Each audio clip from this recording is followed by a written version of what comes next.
இதுதான் அம்மா சொன்ன அக்கௌண்ட் ஃபைலா இருக்கும்.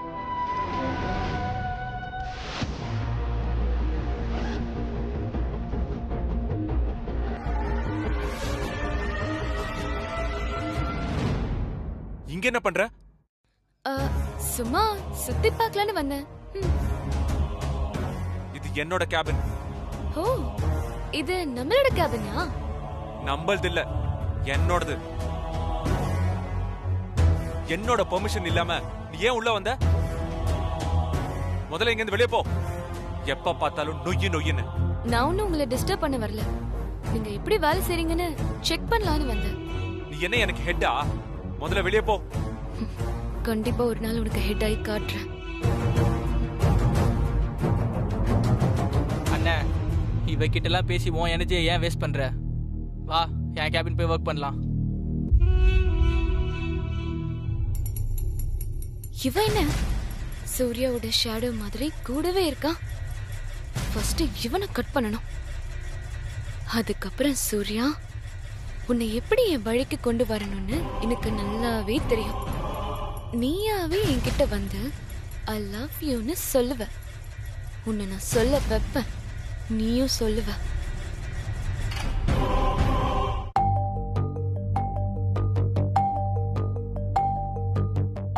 Hello madam, I'm Sunita. நான் இங்க தான் HR டிபார்ட்மெண்ட்ல இருக்கேன். இப்பதான் உங்க பேனர் பார்த்தேன். கங்க்ராச்சுலேஷன்ஸ்.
என்னடி இப்பதான் சமந்தா மேடத்துக்கு நீ விஷ் பண்ண? சூர்யா சார் என்னடானா எனக்கும் சமந்தாக்கும் நடந்த நிச்சயதார்த்தம் நின்னு போச்சுன்னு மெயில் போட்டிருக்காரு. என்னாச்சு? அதாண்டி எனக்கும் ஒன்றும் புரியல. சரி, நீ வேலையை பாரு. சரி.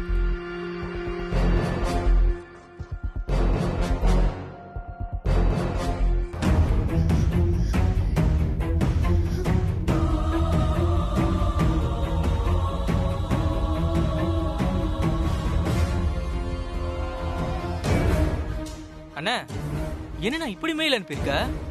என்னடா சொல்ற? முதல்ல உன் மெயில் ஓபன் பண்ணி பாரு.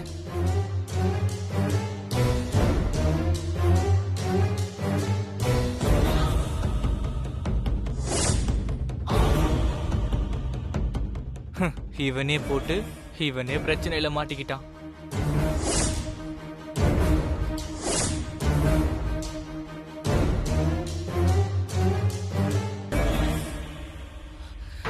சாம், சத்தியமா சொல்றேன் சாம், எனக்கும் அந்த மெயிலுக்கும் எந்த சம்பந்தமும் இல்ல. அந்த சாமானியா தான் எப்படியோ என் மெயில்ல இருந்து நம்ம ஆபீஸ்ல எல்லாருக்கும் இப்படி ஒரு மெயில் அனுப்பிச்சிட்டா. அண்ணா சொல்றது உண்மைதான் சாம். அந்த பொண்ணு ரொம்ப ஓவரா தான் போறா. நம்பு சாம்.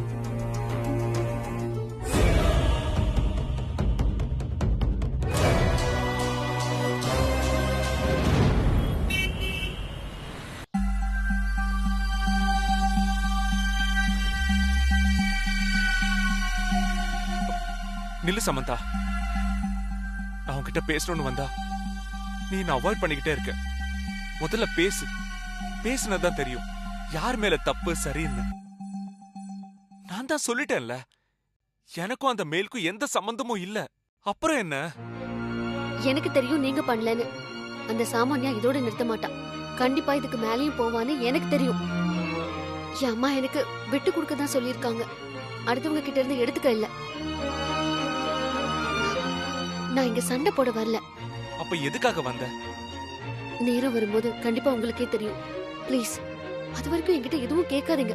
சாம், இதுதான் உன் பிரச்சனையே. நீ எதுக்காக வந்திருக்க, என்ன விஷயம் ஏதுன்னு எவ்வளவு தடவை கேட்டிருக்க? ஒரு தடவையாவது சொல்லிருக்கியா? எப்ப கேட்டாலும் நேரம் வரும் நேரம் வரும்னு தட்டி கழிச்சுக்கிட்டே இருக்க.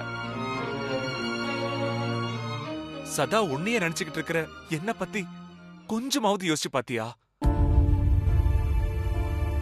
நீ வருவ, லவ் பண்ணுவ, நீ நினைச்ச விஷயம் முடிஞ்ச உடனே கிளம்பி போயிடுவ. அப்ப என்னோட நிலைமை? உனக்கு 100 தடவைக்கு மேல சொல்லிட்டேன், அமைதியா இருக்காத, ஏதாவது பேசு. நான் தெரியாம தான் கேக்குறேன். நான் மட்டும் உனக்கு வேண்டாம், ஆனா நான் போட்ட ரிங்கு உனக்கு வேணும். என்ன லாஜிக் இது? ப்ளீஸ் அதை என்கிட்ட கழட்டி கொடுத்துரு.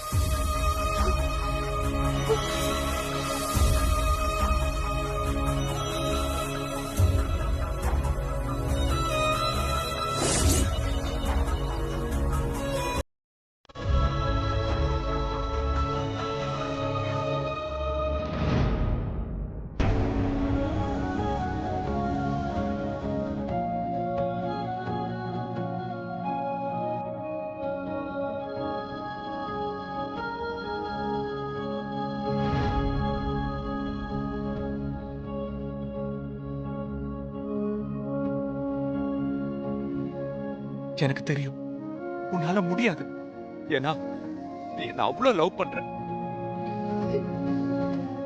வெறும் வார்த்தையால சொல்லல என்ன பிடிக்கலன்னு, ஆனா செயல்ல அது ரொம்ப கஷ்டம்.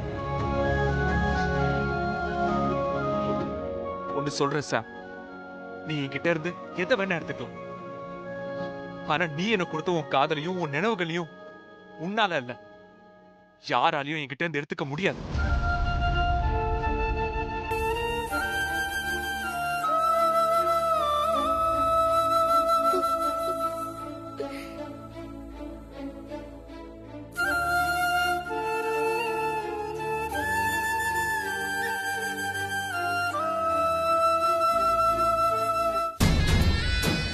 இப்படியே போனா லவ் பேர்ட்ஸ் 2 பேரும் சேர்ந்துருவாங்க போலயே. இதை இப்படியே விட்டுறக்கூடாது.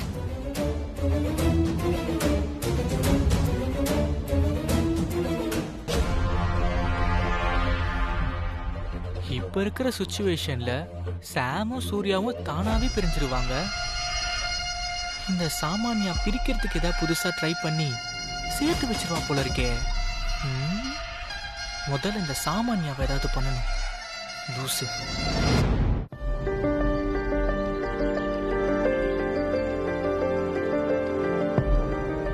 அண்ணே, நீங்க காரை ஓட்டிட்டு போங்க, எனக்கு கொஞ்சம் ஒர்க் இருக்கு, நான் முடிச்சுட்டு அப்புறமா வரேன். சந்துரு, அப்ப நானும் உன் கூட வரேன்.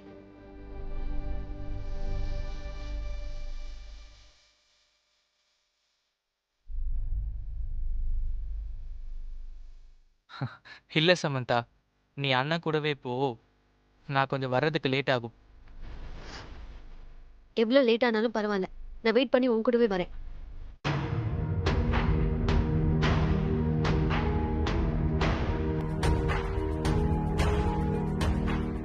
அண்ணே, நான் இப்ப என்ன பண்றது?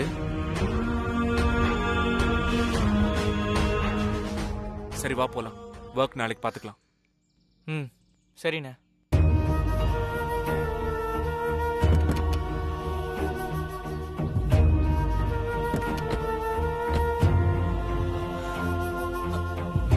பின்னாடி உட்காரு சமந்தா. இல்ல, நான் முன்னாடியே உட்காந்துக்கிறேன். பின்னாடி சீட்ல அவ உட்காருவா. யார் உட்காருவா? அதான் அந்த சாமானியா. அவ எங்க வரப்போறா? அவதான் வீட்டுக்கு போயிட்டாளே. ஐயோ சந்துரு, ஏன் சந்துரு இப்படி பண்ண? நான் என்ன பண்ண? பாவம் அந்த பொண்ணு, அவளுக்கு இந்த ஊரு கூட தெரியாது. என்ன இருந்தாலும் அவளை தனியா விட்டுருக்க கூடாது. அவளோட திமிருக்கு அவ தனியாவே வரட்டும். இது சரியில்லை சந்துரு, நீ இப்படி பண்ணிருக்க கூடாது. அவ தனியா வந்தா அதுக்கும் காரணம் நான் தானே எல்லாரும் என்னதான் ப்ளேம் பண்ணுவாங்க. அவ தனியா வந்தா அதுக்கு நீ என்ன பண்ண முடியும்? உன்னை யாரும் எதுவும் சொல்ல மாட்டாங்க. உங்களுக்கு இதெல்லாம் புரியாது. இப்ப நம்ம வீட்ல எது நடந்தாலும் என்னதான் சொல்லுவாங்க. ஏன்னா சிச்சுவேஷன் அப்படி இருக்கு. நீ அதெல்லாம் யோசிக்காத. வண்டி அடிச்சந்திரு போலாம்.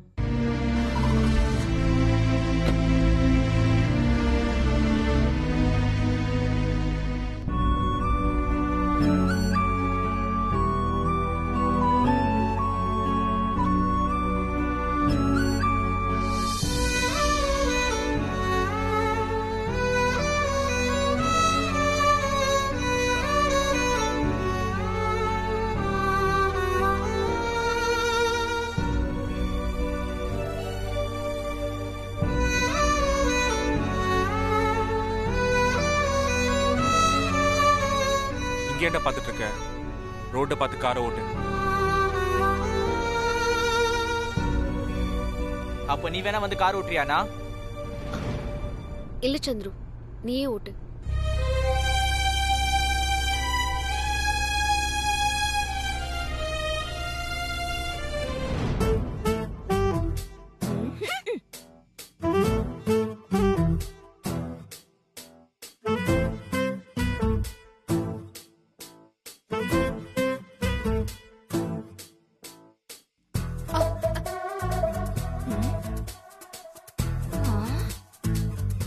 என்னாச்சு இவளுக்கு? நல்லா தானே இருந்தா, காணாதத கண்ட மாதிரி ஓடுறா.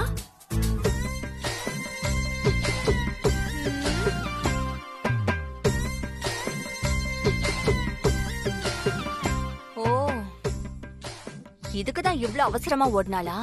ச்சே, நான் கொஞ்சம் அசால்ட்டா இருந்துட்டேன்.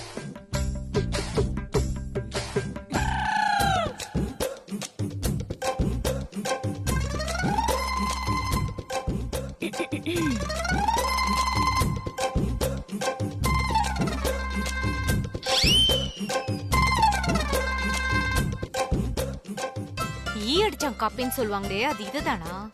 என்ன பார்த்தா அப்படியே சீராளே. அந்த ஃப்ராடுக்காரிக்காக நீ ஆரத்தி எடுக்கிறப்ப என் நல்ல மருமகளுக்காக நான் எடுக்கிறதுல என்ன தப்பு?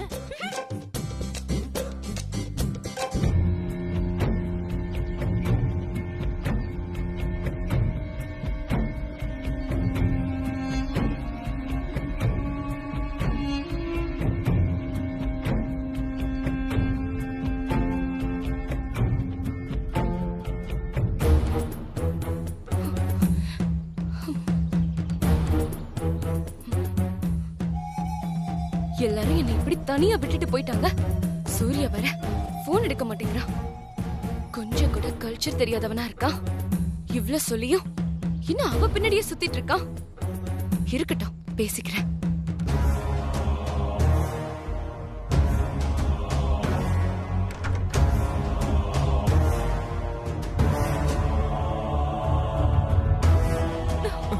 Sorry madam.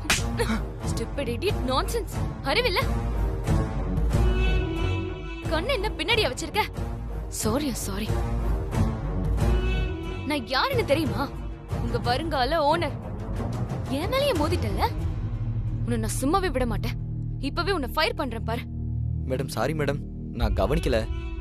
ஏதோ அவசரத்துல வரும்போது தெரியாம மோதிட்டேன். என்ன எதுவும் பண்ணிடாதீங்க மேடம். உன்னெல்லாம் இப்படியே விட்டா நாளைக்கு நீ என்ன வேணா பண்ணுவ. மேடம் நான் தான் தெரியாம பட்டேன்னு சொல்றேன்ல மேடம். ஹேய், என்ன வாய்ஸ் ரைஸ் பண்ணி பேசுற? நீ என்கிட்ட கை நீட்டி சம்பளம் வாங்குறவன். நீ என்னையே எதிர்த்து பேசுற? சாரி மேடம், தெரியாம பேசிட்டேன். வாங்குற சம்பளத்துக்கு விசுவாசமா வாலாட்டணும், குறைக்க கூடாது. புரியுதா? நான் கொடுக்கற சம்பளத்துல சாப்பிடுறவன் நீ இவ்ளோ திமிரா பேசுற? சுப்பிரமணி, என்னாச்சு? சார், நான் வந்து மேடம் மேல தெரியாம மோதிட்டேன். சாரி கூட கேட்டேன். ஆனா மேடம் என்னை வேலையை விட்டு தூக்க போறேன்னு சொல்றாங்க சார். மேடம், அவன் தான் தெரியாம நடந்துச்சுன்னு சொல்றான்ல, கொலை குத்தமா பண்ணிட்டான். அதை பெருசுப்படுத்தாம மன்னிச்சு விட்டுடுங்க மேடம். நீங்க யாரு? நான் இங்க மேனேஜரா இருக்கேன். இந்த ஆபீஸ்ல ஒருத்தருக்கு கூட ஓனருக்கு ரெஸ்பெக்ட் கொடுக்க தெரியல. நாங்க 2 தலைமுறையா இங்க வேலை பார்க்கறோம். ஆனா இது வரைக்கும் அன்னபூர்ணி அம்மா கூட யாரையுமே இப்படி பேசினதில்லை. இவ்வளவு ஏன், அவங்க குடும்பத்தில் இருக்கிறவங்க இங்கதான் ஒர்க் பண்றாங்க. அவங்களையும் எங்களுக்கு ஈக்குவலா தான் நடத்துவாங்க. நீங்க என்னடானா இப்படி பேசுறீங்களே மேடம். யாரை எங்க வைக்கணும்னு அவங்களுக்கு தெரியல. அதனாலதான் இங்க வேலை செய்யற எல்லாருக்குமே திமிரு ஜாஸ்தியா இருக்கு. யாரும் யாரையும் மதிக்கிறது கூட கிடையாது. நான் இந்த கம்பெனி எம்டி ஆன உடனே உங்களுக்கு எல்லாரையும் என்ன பண்றேன் பாருங்க. This is your first and last warning. Get lost. இந்த பொண்ணு சூரியவம்ச குடும்பத்துக்கு மருமகளா வரக்கூடாது. அது நல்லதில்லை. இதை உடனே அன்னபூர்ணி அம்மா கிட்ட சொல்லணும்.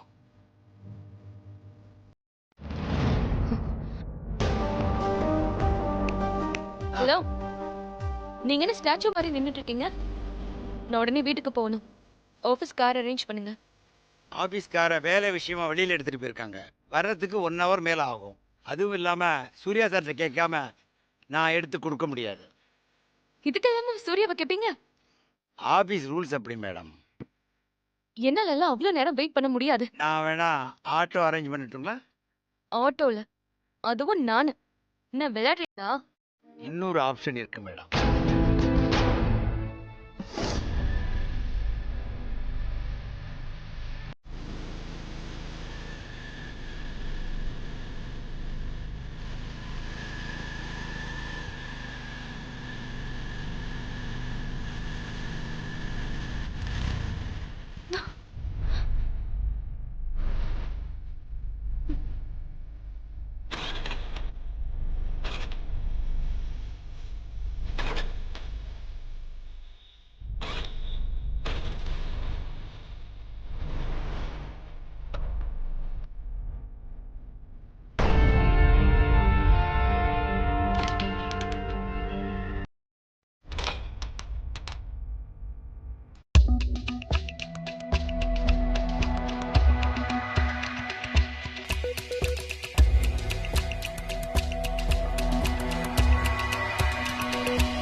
இவன் எப்போ வண்டி ஓட்ட ஆரம்பிச்சான்?